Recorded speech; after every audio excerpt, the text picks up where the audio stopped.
kalau ada yang bertanya PHK year to year gabungannya itu saat ini dibandingkan tahun lalu memang meningkat. Ya, ini potretnya. Dan 3 provinsi terbanyak PHK Jawa Tengah, Jakarta, Riau, dan 3 sektor terbanyak itu adalah industri pengolahan, perdagangan besar dan eceran, dan aktivitas jasa lain.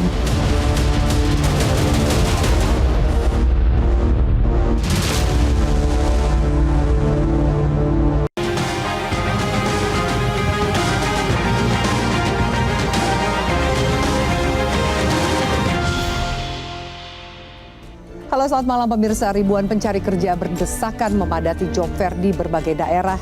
Namun sayang, lowongan yang tersedia jauh dari harapan. Job fair yang seharusnya menjadi solusi justru memperlihatkan betapa rumitnya persoalan ketenaga kerjaan. Di sisi lain, gelombang PHK berlanjut menghantam sektor perhotelan yang dulu menjadi andalan, menambah daftar antrean pencari kerja yang semakin panjang. Di tengah ketidakpastian, akankah ada solusi dalam krisis berkepanjangan ini? Bersama saya Afiani Malik, inilah Top Issue. Berebut cari kerja, badai PHK terus melanda.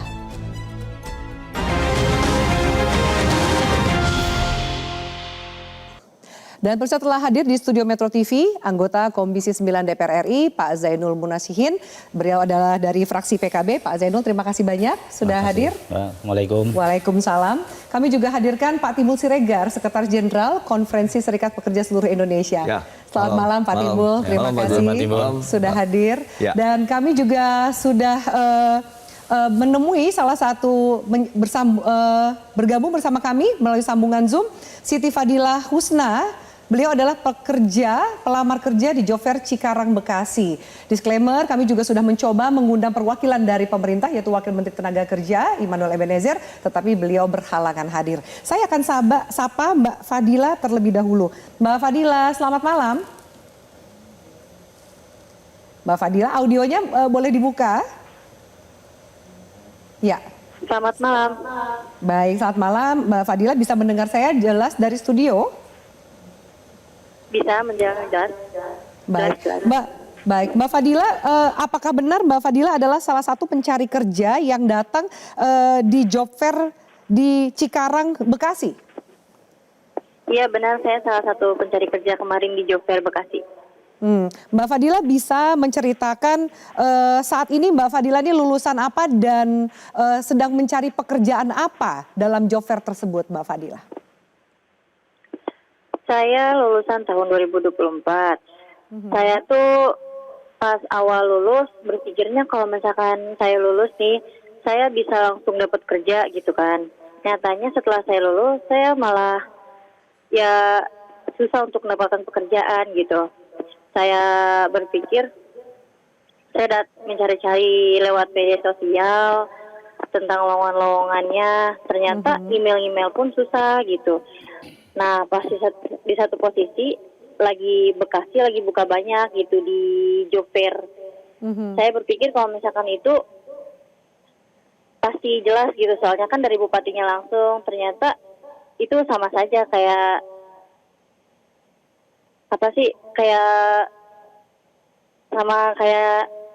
susah gitu Pak.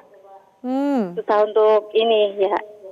Jadi sampai di sana tuh kita cuma scan barcode doang gitu, sama nihil, sama sia-sianya juga gitu.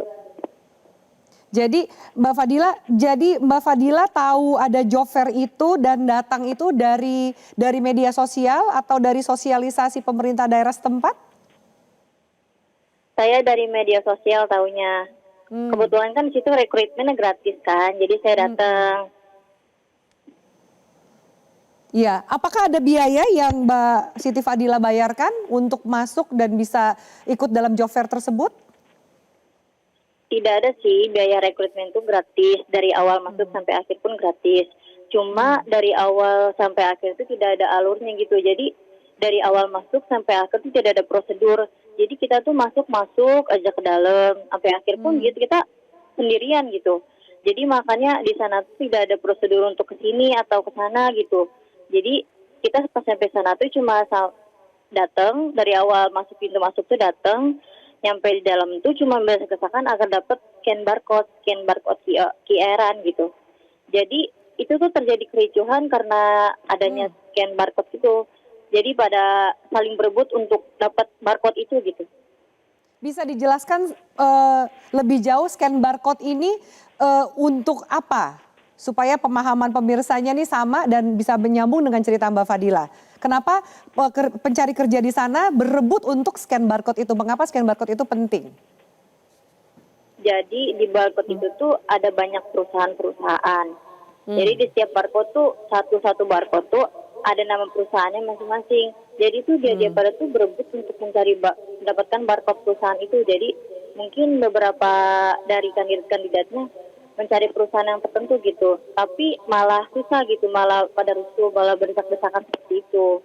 Saya pikir pas nyampe di sana saya bakalan dapat ketemu dengan beberapa perusahaan-perusahaan, terus langsung dites atau proses interview. Nyatanya pas nyampe dalam juga itu cuma dapat tetap aja sama gitu, tetap scan barcode. Di luar pun sama seperti di luar, tetap keseluruhan, dalam pun juga sama dapatnya barcode juga. Baik, jadi tapi Mbak Fadila berhasil untuk melakukan scan barcode tersebut? Ya, saya berhasil untuk mendapatkan scan barcode tersebut. Jadi kita scan barcode itu kan mumpung nggak ada sinyal, jadi kita scan barcode-nya di rumah, tapi tidak ada balasan sampai sekarang. Oh, kalau dibuka gitu scan barcode itu isinya apa sih Mbak? Yang berkaitan dengan pekerjaan yang ditawarkan perusahaan tersebut? Iya, berkaitan dengan perusahaan gitu. Jadi kita nama, tempat tanggal lahir, kayak biasa-biasa kita ngisi-ngisi web untuk melamar pekerjaan. Mbak Fadila, itu kan sempat viral juga ya video, bahkan kurang lebih sekitar 25.000 orang yang datang gitu. Bisa Mbak Fadila ceritakan suasananya ketika itu seperti apa? Apakah Mbak Fadila datang sudah ramai atau mungkin datang lebih pagi sehingga belum terlalu ramai? Saya kan datang dari jam 8 pagi. Nah, dari katanya teman-teman saya yang udah datang dari jam 6 itu udah ramai. Jadi kan di lowongannya kan pengumumannya dikasih tahunya jam 9 mulainya. Jadi jam pas setengah 9 tuh udah ricuh karena barcode-barcode udah digelar. Jadi dia tuh pada berdesak-desakan untuk mencari barcode gitu Pak. Kak. Berdesakannya mencari barcode. Kamu pernah datang ke job fair sebelumnya? Ini saya baru pertama kali datang ke job fair. Bagaimana kesan kamu sebagai pencari kerja ketika datang dalam sebuah job fair, Mbak Fadila? Awalnya sih saya kaget, ternyata banyak masyarakat yang antusiasnya tinggi gitu untuk mencari pekerja. Tapi di satu sisi saya sedih, ternyata banyak orang juga yang nganggur untuk berjuang mencari pekerjaan gitu. Apalagi kan bagi kita orang-orang susah yang nyari pekerjaan aja sulit di negara sendiri gitu. Jadi kebanyakan tuh di sini pada pakai duit gitu. Jadi kayak orang-orang susah jadi pada susah untuk mencari pekerjaan gitu, sulit. Kebanyakan pada pakai calo orang dalam. Jadi kita pencari kerja jadi sulit gitu, Kak. Pernah mendengar cerita apa kalau mencari kerja tuh harus pakai uang, pakai bayar calo apa segala macam, bayar mungkin ke orang dalam perusahaan yang dituju gitu? Kamu pernah ada pengalaman seperti itu atau mendengar pengalaman orang dekat seperti itu? Pengalaman terdekat saya sih, pengalaman teman saya. Jadi dia juga lewat calo gitu bayarnya, tapi hasilnya nihil, sama aja. Apakah ada Murni dari... susah. Silakan Mbak Fadila diteruskan. Iya maaf, murni susah, calo pun susah juga gitu. Jadi, iya murni aja susah gitu Pak. Jadi sampai saat ini belum ada jawaban dari perusahaan yang Anda masukkan, kurang lebih CV dan lamaran Anda? Belum. Jadi tuh kayak kita disuruh cuma scan barcode doang, habis itu pulang. Saya berpikirnya kan pas nyampe sana, jadi tuh kita langsung interview atau tes-tes gitu, tapi nihil gitu, sia-sia kita. Cuma dapetnya berdesak-desakannya aja gitu. Berdesak-desakan itu sampai ricuh tidak di sana? Iya, bahkan sampai ada yang pingsan. Ada pihak penyelenggara yang mengatur acara?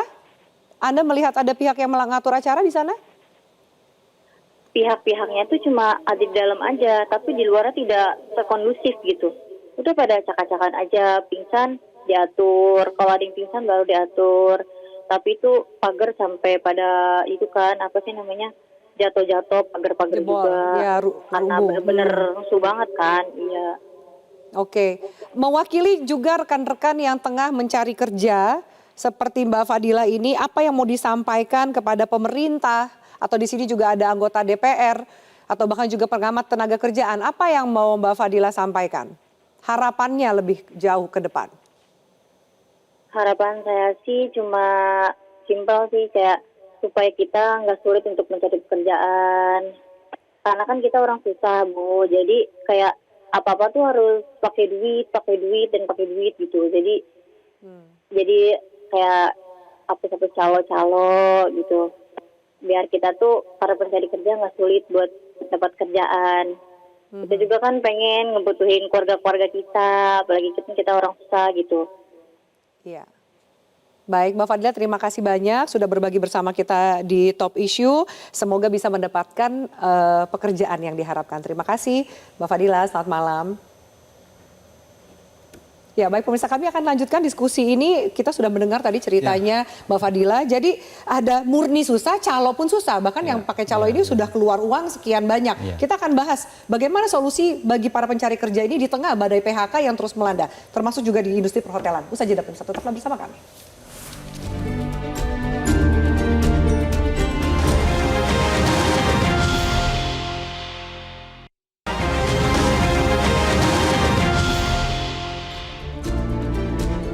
Ya baik, pemirsa, kami lanjutkan. Kang Zainul, saya akan ke Anda. Tadi sama-sama kita dengar bagaimana cerita Mbak Fadila berjuang untuk mencari kerja. Beliau sudah sekitar 1-2 tahun ini menganggur dengan harapan bisa mendapatkan pekerjaan, bisa bertemu dengan pihak HRD perusahaan. Tapi ujungnya hanya scan barcode gitu. Ini cerita yang juga sering kita lihat di media sosial dan lain-lain. Melihat ada puluhan ribu, tadi sekitar 25.000 yang datang di Job Fair Bekasi ini. Ada puluhan ribu pencari kerja berdesakan, ricuh di Job Fair. Apa yang di cerminan apa ini yang Anda lihat sebagai wakil rakyat? Ya Mbak Vi, saya kira ini kan salah satu bukti bahwa jumlah pencari kerja kita ini jauh lebih besar dibandingkan dengan lapangan pekerjaan yang tersedia. Itu sudah pasti. Dan itu bisa kita konfirmasi melalui data-data primer ketenagakerjaan kita, ya kan? Setiap tahun angkatan kerja kita itu kan angkatan baru ya, angkatan kerja baru kita itu kan 3,3 juta. Pemerintah membuat asumsi makro pertumbuhan ekonomi 5,1%. Di mana 1% pertumbuhan ekonomi itu diasumsikan merekrut tenaga kerja 250.000. Kalau 5% pertumbuhan berarti 250.000 dikalikan 5. 1,2 sekian juta. Sementara angkatan kerja baru kita 3,3. Berarti tetap mau diapa-apain tetap akan ada 2 juta defisit lapangan pekerjaan.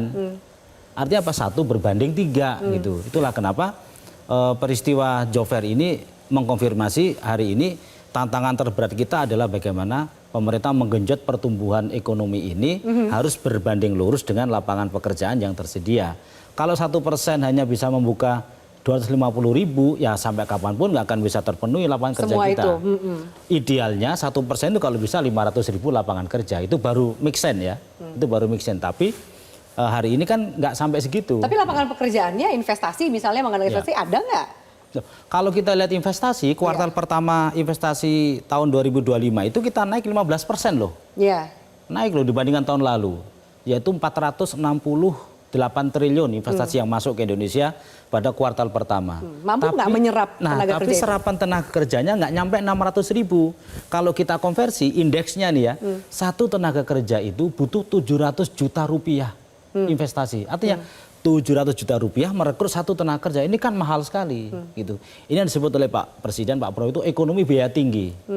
Pak Prabowo sempat menyebut di awal itu menyangkut soal ICOR ya, incremental capital output ratio. Jadi ICOR kita ini kan angkanya tinggi 6,5, idealnya 4,5. Karena ICOR kita tinggi maka mau pertumbuhan ekonomi berapapun, mau investasi yang masuk berapapun, serapan tenaga kerja jadi tetap kecil karena banyak sekali investasi yang tidak terkonversi langsung untuk merekrut tenaga kerja. Itu tantangan kita. Kalau kita dengar tadi itu kan Pak Simul, ini udah pakai calo pun nggak dapat kerja, murni juga nggak dapat kerja, nggak keserap juga angkatan kerja, belum yang efek dari PHK yang sempat terjadi. Ya. Apa solusinya? Minimal dari pencari kerja ini mereka harus cari kerja gimana? Harapannya Mbak Fadila dan lain kan supaya kita juga punya uang untuk memberikan kehidupan kepada keluarga. Ya, jadi memang kalau kita mengacu pada Undang-Undang 13 ya 2003 tuh proses rekrutmen itu kan harus aman ya, ada perlindungan. Kalau itu tadi tidak ada. Tanpa biaya, itu juga tadi disebutkan ada. Terus kemudian tanpa diskriminasi. Nah, tentunya job fair itu udah banyak sebenarnya. Nah, cuma memang saya kan melihat gini. Kalau ditanya, apa usaha pemerintah untuk membuka? Kita mengadakan job fair.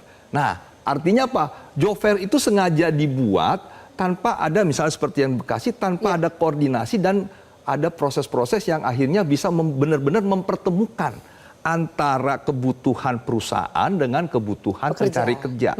Nah, tentunya memang kalau kita lihat data seperti yang disampaikan juga Pak Kang Jainul itu kan bahwa memang kita defisit angkatan kerja. Ya, undang-undang cipta kerja yang menjanjikan mengatasi defisit angkatan kerja kan tidak tercapai. Tidak tercapai. Karena kan di situ banyak ekosistem yang lainnya. Bagaimana terkait dengan pembukaan lapangan kerja, iklim investasi.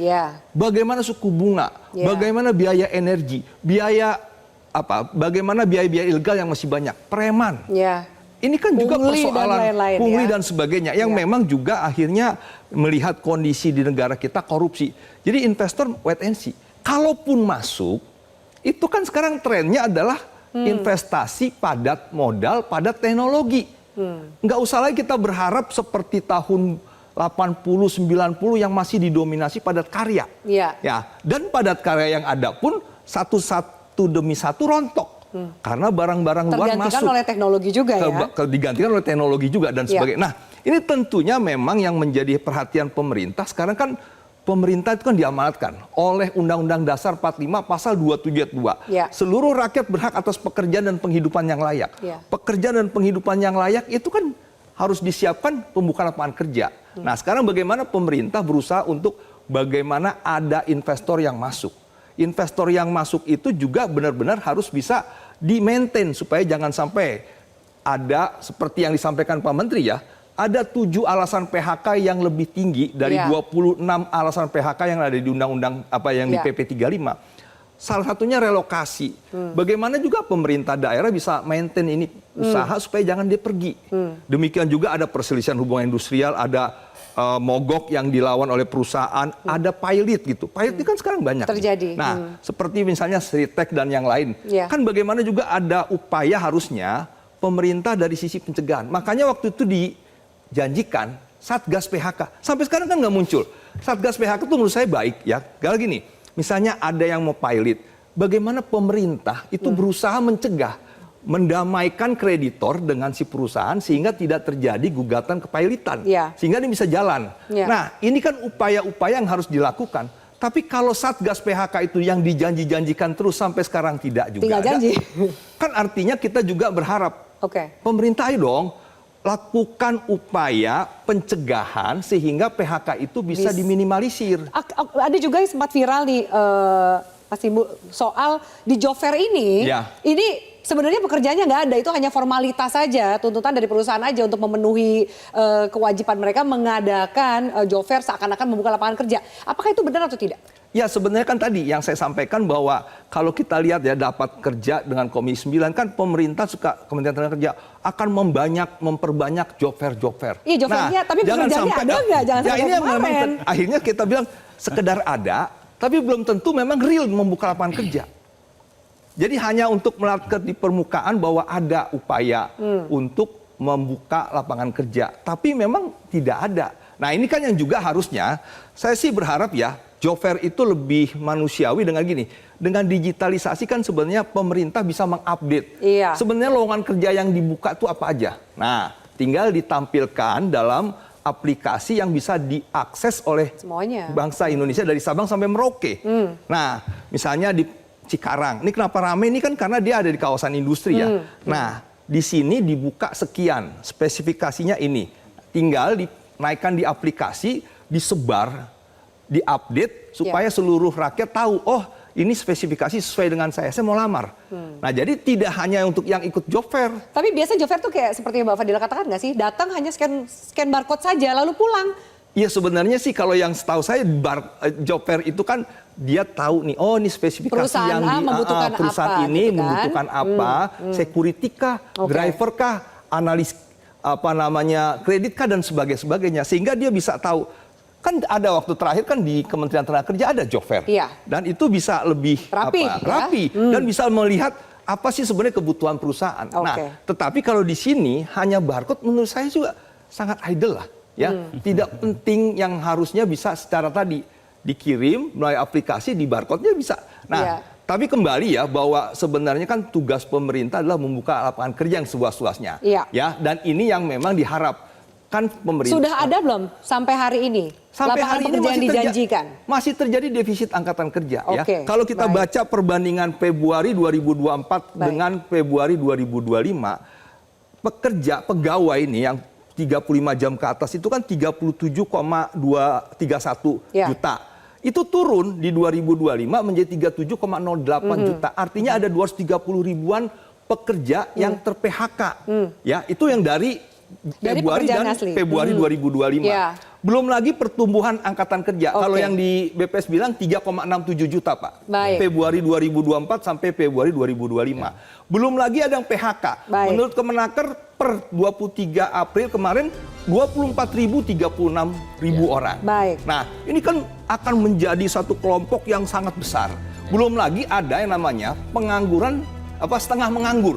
Setengah menganggur itu kelompok Itu masyarakat juga rentan juga kan? yang Baik. kerjanya asal-asalan, dia Baik. masih cari kerja. Pak Timbul, saya harus potong. Ya. Kurang lebih gambarannya, Pak, banyak banget yang mencari pekerjaan. Ya. Tapi ada Kepala Biro Humas Kemenaker sebenarnya mengatakan bahwa yang terjadi di job fair kemarin itu hanya bukan sebagai potret sulitnya mencari pekerjaan, tapi tingginya animo masyarakat terhadap lowongan pekerjaan. Kita dengarkan komentar para narsum usai jeda. Tetaplah bersama kami.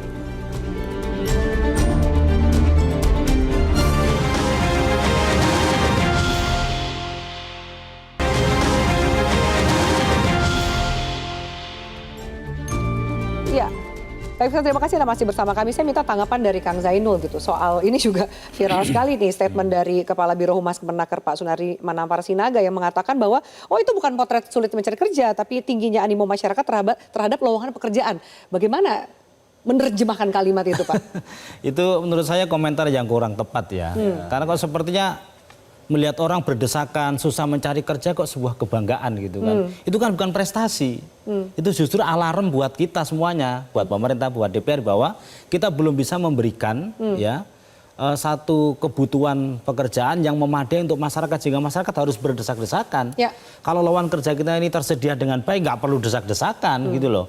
Bahkan mungkin perusahaan akan proaktif mencari tenaga kerja, bukan tenaga kerja mencari perusahaan gitu. Harusnya begitu. Jadi kalau misalnya ada pejabat negara berstatement seperti itu, kami dari DPR tentu menganggap wah itu ya cukup disesalkan ya. Tidak ada empati dengan kejadian yang terjadi gitu ya, Pak. Gitu. Pak, kalau kemudian sekarang kita tahu tadi datanya sudah digambarkan jelas oleh Mas Timbul bahwa layering pencari kerja ini bukan cuma orang yang tidak bekerja, jadi banyak sekali yang di PHK, lalu kemudian setengah pengangguran dan lain-lain gitu. Kita menghadapi badai di manufaktur PHK kemarin. Nah sekarang orang juga deg-degan karena sepertinya badai ini akan masuk ke industri pariwisata, perhotelan. Kita juga tahu bahwa ada efek domino di perhotelan ini. Ada UMKM, ada petani dan pemasok logistik, ada pelaku seni dan budaya. Seperti apa, bagaimana kita bisa mencegah supaya efek dominonya tidak sejauh manufaktur? Ya, kalau sektor tenaga kerja itu kan sektor hilir ya, Mbak Fia. Sektor hulunya itu kan di iklim berusaha ya, iklim ekonomi kita ini. Kalau iklim ekonomi kita baik, iklim usaha kita baik, pasti akan menciptakan situasi penciptaan lapangan kerja yang maksimal. Gitu. Jadi kita melihatnya nggak bisa hanya dari hilirnya saja, dari hulunya harus kita lihat juga. Nah sekarang pertanyaannya adalah iklim usaha kita gimana menurut Anda? Nah kalau menurut saya, kalau dari indeks tadi itu, indeks investasi satu tenaga kerja butuh 700 juta untuk investasi sebenarnya itu terlalu mahal. Bahkan lebih mahal dari program MBG-nya Pak Presiden. Dengan 70 triliun investasi di MBG itu menyerap 250 ribu tenaga kerja loh, langsung loh, pegawai dapurnya loh. Belum yang suplai bahan baku ya. Itu kalau kita bikin indeksnya itu satu tenaga kerja di MBG itu butuh 250 juta. Artinya kan sepertiga dari investasi yang masuk itu. Jadi kalau misalnya kita mau mengatasi lapangan pekerjaan, angkatan kerja baru kita 3,3, 3,6 juta itu, kalau kita mau pakai skema APBN model MBG, butuh 800 T, semua terserap tenaga kerja kita. Ya kan? Sementara APBN kita 3,6 T. Apakah 3.600 kemudian proyek T, ya MBG kan? itu mampu memberikan peluang para pencari kerja ini untuk masuk? Menurut Anda ada sirkulasi ekonomi Loh, iya. yang bisa berjalan? Itu kan MBG itu kan menciptakan new emerging market kan, pasar baru, di mana satu dapur melayani 3.000 penerima manfaat, dan di dapur itu sendiri ada 47 orang pegawai baru yang direkrut sebagai pekerja dapur. Dari dapurnya saja, belum suplai bahan bakunya ya, belum ekonomi dari masyarakat yang menyiapkan bahan baku dan segala macamnya. Dari itu saja sudah terlihat 70 T menyerap 250.000 tenaga kerja. Nah ini bisa kelihatannya kapan Pak efek itu terjadi? Loh, kalau sekarang yang 5.000 dapur disiapkan sudah ready dan sekarang sedang running ya. Maksudnya begini, ini salah satu contoh gitu loh, bahwa sebetulnya intervensi pemerintah itu kalau tepat bisa menyerap dengan program padat sekian karya banyak tenaga kerja. itu bisa selesai, nggak sampai 1.000 triliun selesai itu 3,6 juta itu selesai dengan 1.000 triliun itu. Yang 2.000 sekian buat bangun infrastruktur segala macamnya, tapi bisa yang 1.000 T untuk insentif mengatasi badai PHK ini misalnya gitu. Bisa menurut Anda Pak Timbul? Ya secara teorinya memang kan pertumbuhan ekonomi salah satunya disumbang oleh government expenditure kan. Tapi kan sekarang juga ada Impres 1, ada proses efisiensi. Nah itu yang menyasar tadi pariwisata. Ya bahwa para PNS dan sebagainya rapatnya nggak usah di hotel dan sebagainya dan mewah dan sebagainya. Nah walaupun sekarang ada insentif nih, tiket di diskon dan sebagainya, kan itu masih memang mendorong tuh. Nah, cuma kembali menjadi pertanyaan kan memang adalah kita juga kan menyiapkan lapangan kerja itu yang memang lapangan kerja yang layak, yang memang berkelanjutan. Nah, sekarang pembukaan dengan MBG, ya memang dibuka, tapi kan juga memang yang tumbuh ini sangat besar. Nah, berapa yang bisa diciptakan oleh dari pemerintah? proyek MBG itu. Nah, MBG itu kan sekarang juga apakah memang kan di beberapa daerah juga ada moratorium dan juga kemudian nanti diuji nih bagaimana juga nanti pembukaan lapangan kerja itu berkelanjutan atau tidak. Yang kita berharapkan berkelanjutan. Nah, tetapi kembali gini, bahwa yang lebih sistemik itu kan adalah di industri manufaktur. Kalau di lapangan kerja itu kan yang membuka lapangan besar paling besar kan adalah pertanian. Perdagangan, pengolahan itu 3 besar tuh. Yang memang juga harus itu yang diperkuat. Nah misalnya kalau memang sistemik itu ya agribisnis itu pertanian. Nah tapi kalau kita lihat kita baca laporannya Pak Menkes, Pak Penaker juga pengolahan ini kan turun nih. Ada beberapa yang PHK dan sebagainya. Demikian juga perdagangan. Perdagangan itu kan nanti terkait dengan daya beli masyarakatnya. Kalau kita perhatikan konsumsi masyarakat itu kan turun. Betul. Nah ini kan kembali ketika nanti pariwisata dan sebagainya. Mengenai MBG kita harapkan, cuma kan menjadi masalah kan tadi keberlanjutannya dan bagaimana nanti dengan misalnya ada proses pengupahannya dan sebagainya. Nah tetapi memang jadi itu bukan satu-satunya solusi. Itu contoh.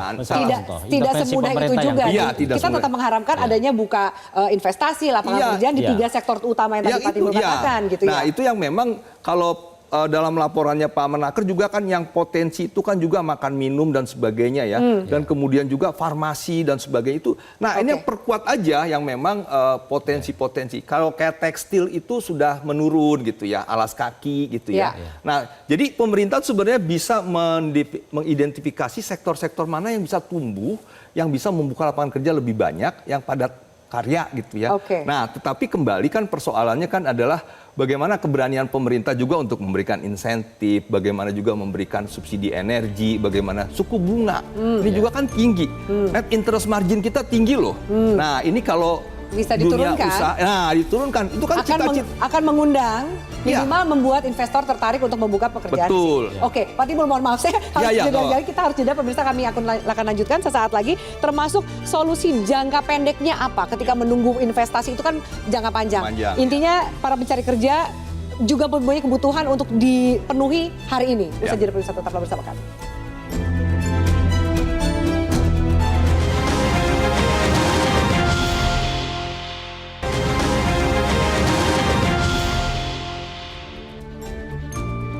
Ya, baik kita lanjutkan. Kak Zainul, apa langkah konkret yang akan didorong oleh Komisi 9 ke pemerintah untuk mencegah lagi adanya gelombang PHK? Minimal di depan mata adalah perhotelan ini. Karena efek dominonya juga cukup panjang.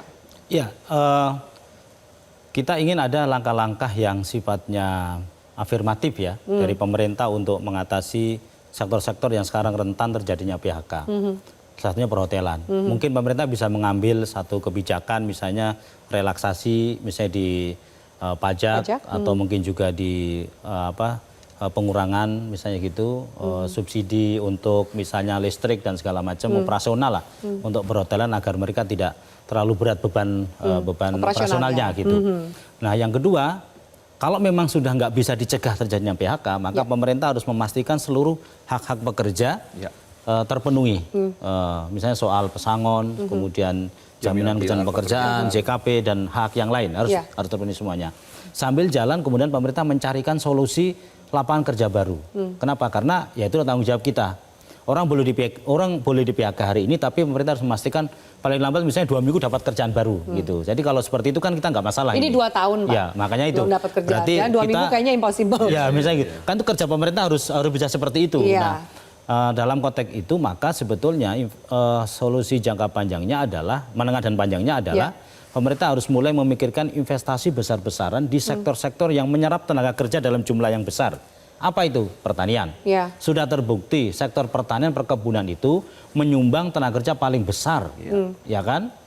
Sementara sektor pertambangan yang selama ini banyak diandalkan oleh beberapa pihak itu justru sangat kecil serapan tenaga kerjanya.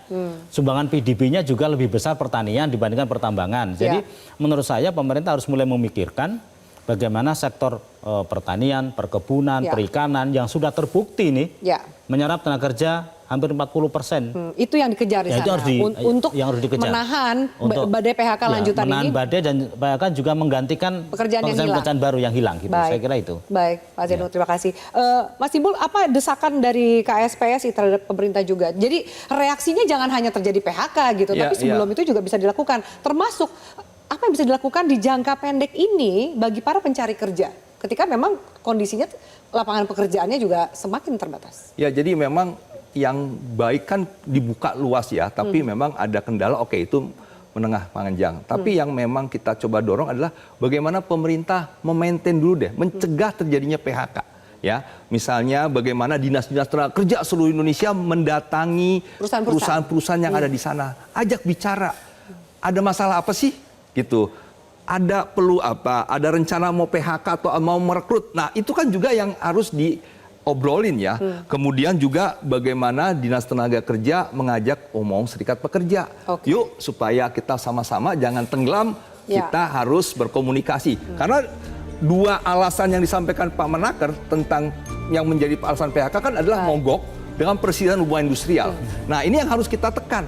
Nah, demikian juga misalnya mau ada pilot, diajak ngobrol supaya bisa dicari solusinya apa. Nah, kembali memang kita tentunya harus tutup diskusi ini. Tentunya satu hal yang penting juga oleh pemerintah adalah berikan pelatihan supaya upskilling, reskilling yang memang SDM-nya siap ketika nanti ada investasi masuk yang memang membutuhkan di sektor ini dan sebagainya. Baik, kita nantikan gerak cepat dikawal oleh DPR gitu, dikawal juga para pengamat, gerak cepat dari pemerintah untuk menciptakan lapangan kerja, karena job fair bukan sekedar cari kerja, Pak. Ini juga bicara soal ruang harapan untuk masa depan yang lebih baik bagi para pencari kerja. Terima kasih banyak pemirsa atas atensi Anda. Saya terima undur diri. Selamat malam. Sampai jumpa.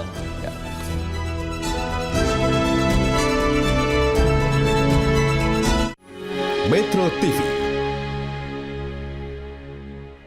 Jelajahi cara baru mendapatkan informasi. Download Metro TV Extend sekarang.